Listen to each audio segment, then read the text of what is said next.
കഴിഞ്ഞ കുറച്ച് ആഴ്ചയായിട്ട് ഇത്രയും കിടന്ന് ഓടിയ വേറൊരു ദിവസവും എൻ്റെ ജീവിതത്തിൽ ഉണ്ടായിട്ടില്ല.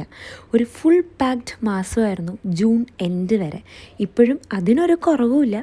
അങ്ങനെ കാത്തിരുന്ന ദിവസത്തേക്ക് എത്താൻ ഇനിയൊരു 3-4 ദിവസം കൂടി ഉള്ളൂ. അതിൻ്റെ പിന്നാമ്പുറ കാഴ്ചകൾ കാണിക്കാൻ ഇത്രയും വൈകിപ്പോയി. ഇപ്രാവശ്യം എല്ലാവരും പല പല സ്ഥലത്തായതുകൊണ്ട് എല്ലാം എന്തോ ഒരു കണക്ഷൻ്റെ പുറത്തങ്ങ് പോയി. ഒരു ഭാഗത്ത് ഒരുക്കങ്ങൾ അവസാനിക്കുമ്പോൾ ഒരു ഭാഗത്ത് ഡാൻസ് പഠിത്തവും ഒക്കെയായി ആ ദിവസത്തേക്കുള്ള എക്സൈറ്റ്മെൻറ്റിലിരിക്കുകയാണ് ഞങ്ങളൊക്കെ.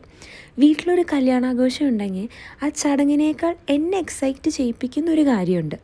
നമ്മുടെ എല്ലാ കസിൻസിനും ഫാമിലി മെമ്പേഴ്സും ലീവ് എടുത്തായാലും എങ്ങനെയെങ്കിലും എത്താൻ നോക്കി നമ്മളൊക്കെ ഒരുമിച്ച് നിന്ന് ആ ദിവസത്തേക്ക് വേണ്ടി അത്രയും എഫേർട്ട് ഇടണ കാണുമ്പോൾ വേറൊരു വൈബ് തന്നെയാണ് അവിടെ ക്രിയേറ്റ് ആവുന്നത്.